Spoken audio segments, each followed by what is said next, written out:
बासाव गाखोबाय जोङो दायो लायगोन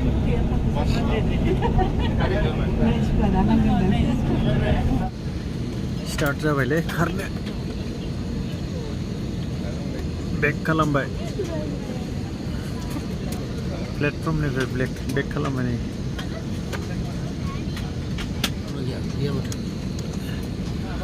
नै बै बार जाया माबासो बार दानग्रा दा ओरै जाबाय थागोन इयो गोजौआव थांनोबा ओरै सिखारगोन गोजौना ओमफ्राय बाख्लायनोसैबा ओरै गाहाय जागोन बार दानग्रा माने नावनि बैथा बायदिलै सोरखि बायदि गिदिंबाय थाग्रा गिदिङा माथो बै प्लेनना गिदिङो ना हेलिकप्टारनासो गिदिङो बेना गाहायावसो नारखांग्रा फांखा दंजोबो सिङाव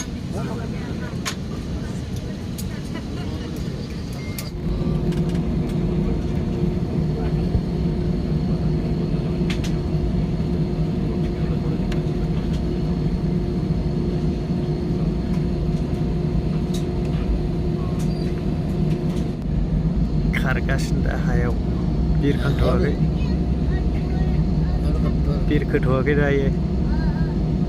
1 किल'मिटारसो खारनानैसो बिरखांनो हायो माने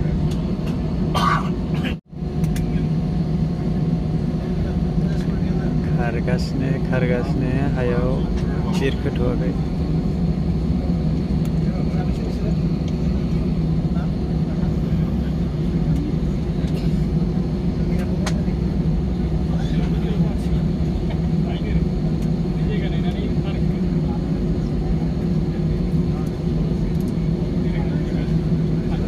बिरहैफिनसिगोन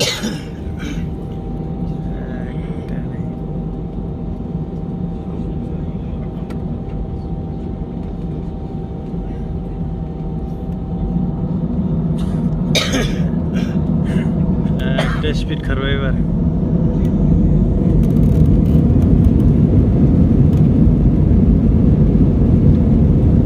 बिरखोबावाखै खारगासिनो दा बेसेबां डिग्रियाव होखो आरो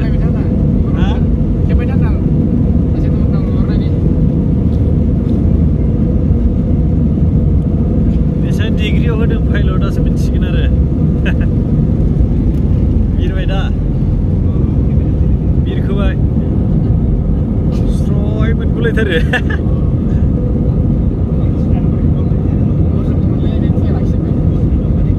गलांनाय बायदि मोनदोंना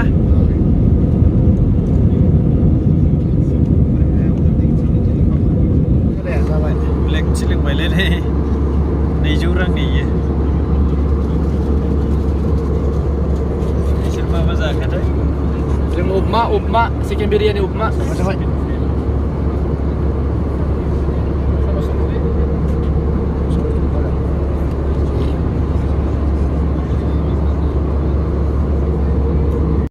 खम दामनिखौ जाहोआ बेखौ जाबाय सासे चिकेन बिरियानि 300 थाखा 300 रां इयो ब्लेक टिया जाहैबाय 200 थाखा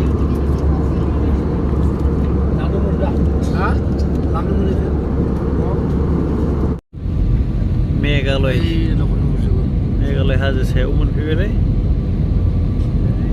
नुहुरबाय हाया गोजासो बारा टाइम नांला र' हायाव ओंखारथारनोसै पातालपुरियाव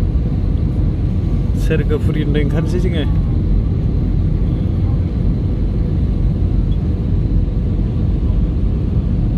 10 मिनिटसो लाबावगोन दां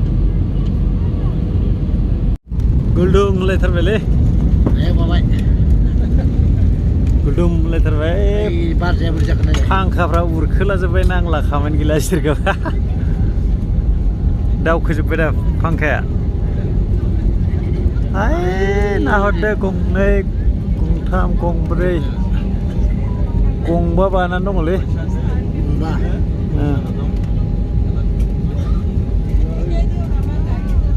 गंबा बानानै दं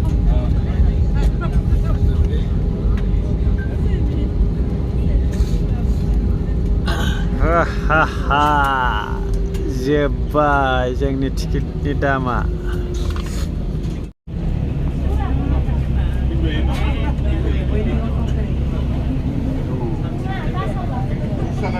बासाव गाखोबाय जोङो दायो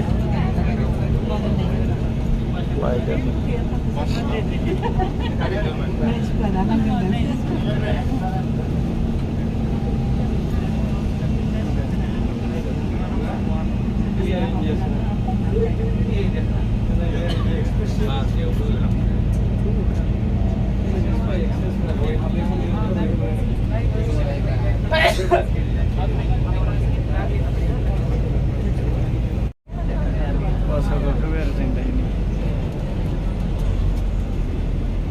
ससेल'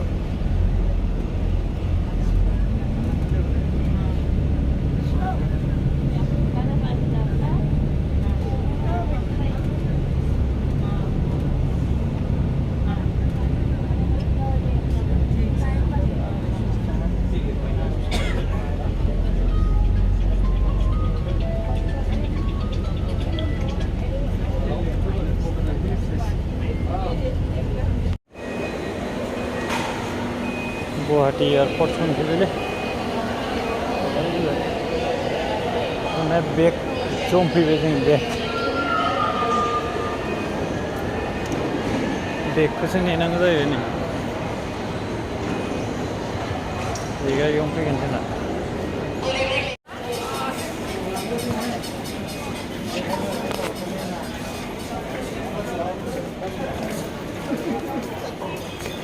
ओंखारबाय आसोलफ्रा जों नायनि